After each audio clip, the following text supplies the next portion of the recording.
study the techniques given by F.W. Taylor, full name being Frederick Winslow Taylor. He was an American mechanical engineer, and he gave all the techniques techniques and principles that were concerned on efficiency of workers and how to optimally utilize the resources. Okay, now all his principles and techniques were based on purely observation and experimentation, and they were pure science.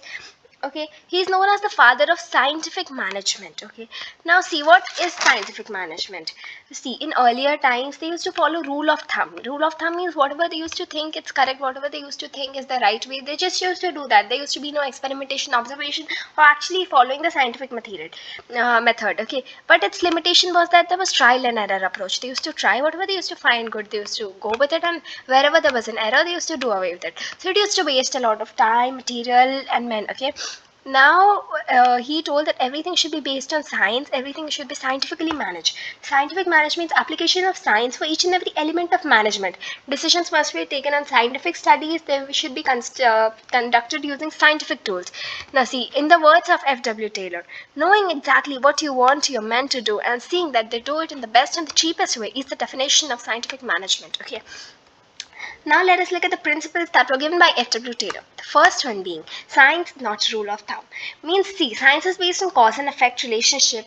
So he said that you have to weigh one best method, or you have to find one best method of of doing things. Okay, and he emphasized on finding that one best method to maximize efficiency, and that one best method should have been developed through study and through analysis. Okay, now see, how to find that involved investigating the traditional methods that were used. Okay, through work study technique. Work study will be starting later.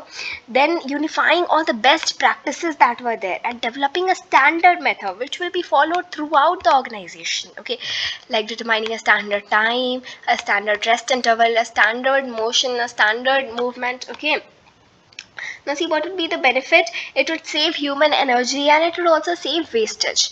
Now our next principle being harmony, not discord. See, managers were the link between owners and between workers. Managers had to get work done through workers and follow the instructions of the owners.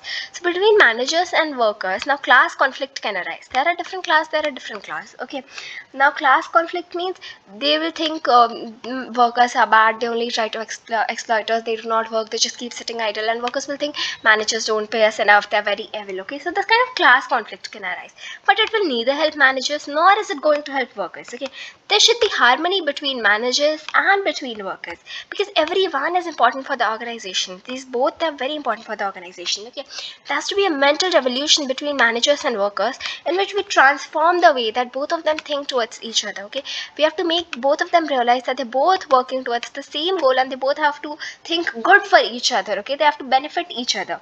There's a very good saying that prosperity of employer cannot exist for a long time unless it is accompanied by prosperity of employees. Okay, now see, in Japanese way, what do? Whenever the workers are upset, they do not stop working like they do here in India. Okay, they follow paternalistic style of management, that if they have to go in on strike, they wear black badges and they work overtime to gain the sympathy of management workers. Okay, so this is a very good way and it should be followed everywhere.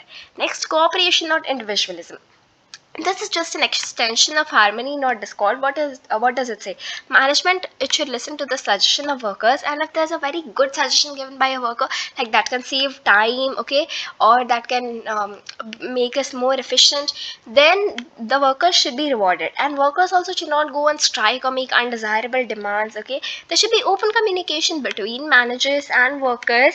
Employers should take care of employees. Okay, and there should be equal division of work between both managers and workers. Not like managers will also do the work that workers are doing, but they'll guide them every time. They'll just not be sitting and waste their time. They'll be there to support them, to guide them. Okay, and workers will also do their work side by side. So management should help, encourage, and smoothen the way that workers work. Now last, development of each and every person to his or greatest efficiency. Okay, see, it starts from the time that employees are selected. This should be selected scientifically, and all the work that is given to an employee should be according to his or her capability. Okay, like if somebody is good in maths, he should be given calculation work. If somebody can carry heavy loads, they should be given the work of loading. Okay, they should be given work according to the physical, mental, and intellectual capability, and they should be given the required training that's necessary for them to perform the work. And efficient employees should be awarded more. Okay, they should be paid more so that inefficient employees are also motivated to become efficient so that they can also earn more. Now, for development of each and every person to his or greatest efficiency, it's necessary that they learn the best method that is developed as a consequence of the scientific approach. Look, we spoke about developing the best method in science, not rule of thumb. Now employees should be trained to learn that best method and to work according to that. Now we're going to look at functional foremanship. It's a technique of scientific management. So what does functional foremanship say? Look, foreman is the highest worker and the lowest manager. Okay, he's the manager of the lower level. Now see, Taylor found 8 qualities that a worker should have, that a supervisor or a foreman should have, but no single person had all the 8 qualities. So he told that 8 foremen should be there and every worker should take the order from all the 8 of these foremen. And see, he divided the factory manager under him, he kept the planning officer and the production officer.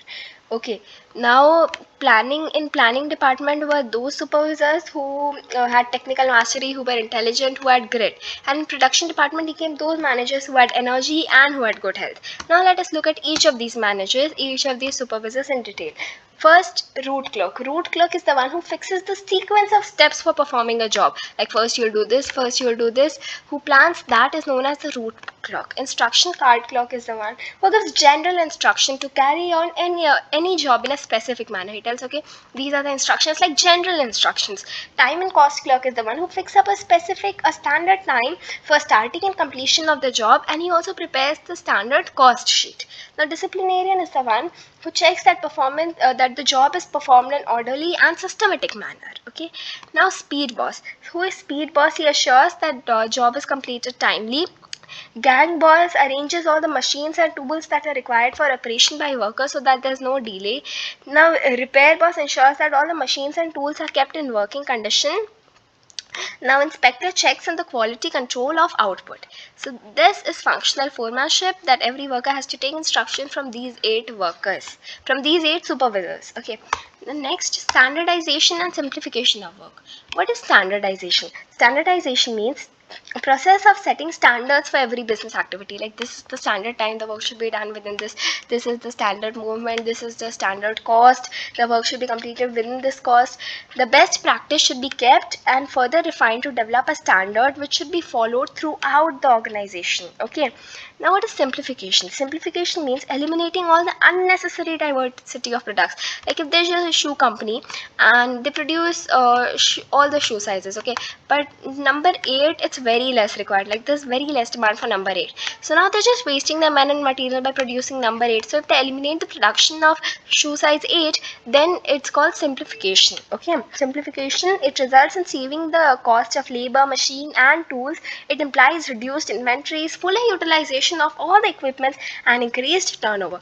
See, companies like Nokia, Toyota, and Microsoft, they've used simplification and standardization of work and they've gained a lot. Okay, now we're going to look at 4 work study techniques. Okay, first is method study. What is method study?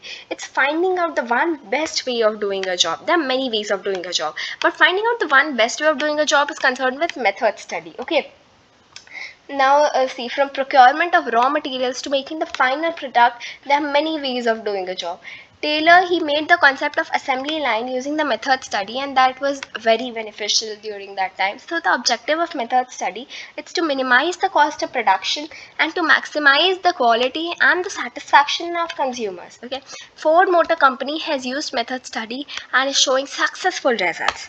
Next, motion study. Motion study means studying the motion of workers, like sitting, standing, lifting, pulling and all that. It's about determining all the movement of workers, differentiating between what is productive movement and what is unproductive movement, cutting down all the unproductive movements by designing suitable equipments, tools to minimize the unproductive movement of workers. Okay, so see, when a worker is doing a job, you should note down all the movements that are done and then classify them as unproductive movements, and you should develop tools so that you can cut down on all the unproductive movements done by the workers, and this will result in so much more efficiency and productivity.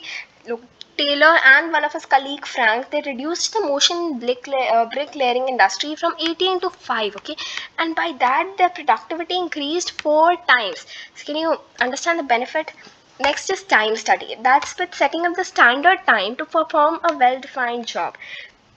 It's defined for the whole task by taking several readings. Okay, its objective is to determine that how many workers are to be employed. It's to frame suitable incentive schemes and to determine the labor cost. See, for example, if the standard time taken to produce one unit by a worker is 10 minutes, this is like an example of time study. Now, next, fatigue study. What is fatigue? Fatigue means tiredness, and when do you need to give the workers rest interval? So, a fatigue study considers with determining the amount and frequency of rest interval during a day, how much rest you have to give a worker. See, rest helps the workers to regain the stamina, to increase their productivity. And why can fatigue be there? Because of very long working hours, because of unsuitable work, because of uncordial relations with the boss, because of bad working conditions. Okay, so such hindrances have to be removed and they have to be given proper rest. Now see, what is differential piece wage system? It's not giving everyone the same salary, giving efficient workers more salary and inefficient workers less salary. Like if the target of the day, if everyone should produce 5 units a day, then whichever worker will produce 5 units a day or more will be given 100 rupees per unit, and whichever will produce less will be given 80 rupees. So if a worker produces 4 units, then he'll be given 320, whereas if he produces 5, 500, 7, 700. So you understood, like this, the efficient or above efficient workers will be rewarded and the inefficient workers will be motivated to perform better and come in the category of efficient workers. Okay, the next, mental revolution. Mental revolution means changing in the attitude of managers and workers towards one another from competition to cooperation, so that they both cooperate with each other, they both think that they both are good enough, and they both think well for each other.